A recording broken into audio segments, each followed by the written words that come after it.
welcome to Reading the Bible with Andre. Today we're going to be focusing on Genesis chapter 8. I'm reading out of the Living Bible. Feel free to follow along with whichever translation you have, or just listen in, and we're going to get into it here, starting in Genesis chapter 8. God didn't forget about Noah and all the animals in the boat. He sent a wind to blow across the waters, and the floods began to disappear. For the subterranean water sources ceased their gushing, and the torrential rains subsided. So the flood gradually receded until 150 days after it began. The boat became to rest upon the mountains of Ararat.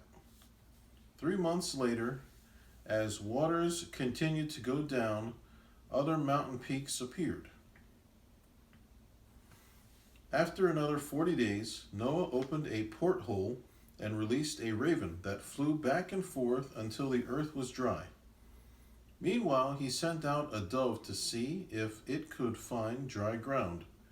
But the dove found no place to light and return to Noah, for the water was still too high.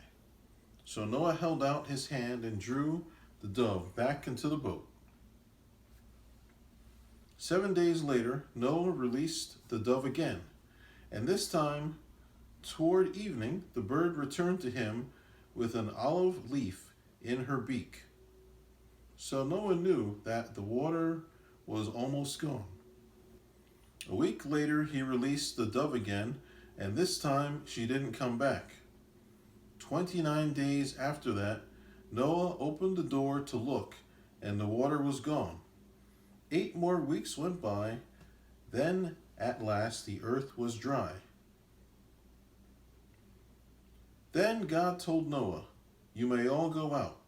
Release all the animals, birds, and reptiles, so that they will breed abundantly and reproduce in great numbers."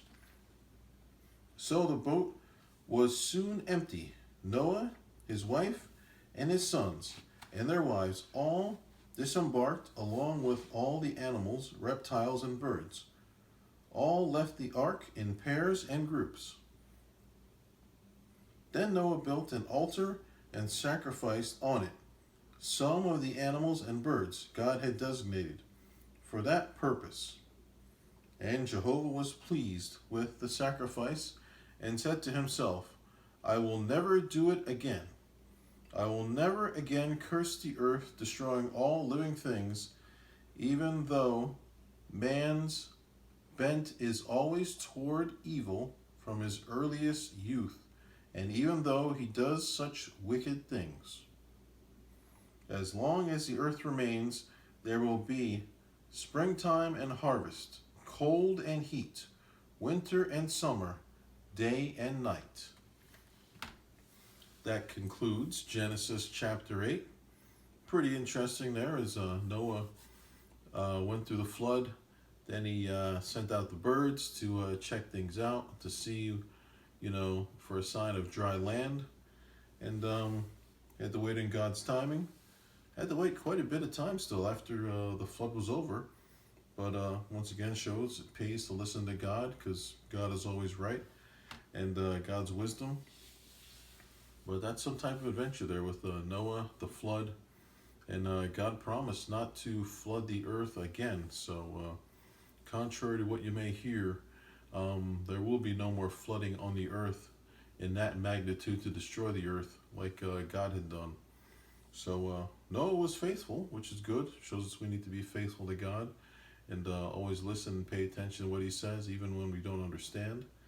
As Noah overcame great odds, and he listened well. Many people perished who didn't listen and didn't make it inside the ark. It's quite a story. So that pretty much sums up Genesis chapter 8. If you have any questions, comments, prayer requests, feel free to leave them with me at the comment section below. And only thing I say is I ask for you to pray for America, pray for Israel, and just, pray for things to be peaceful around the world, and also to stay faithful to God. And just remember, God is in control regardless of what you see on the news and the television.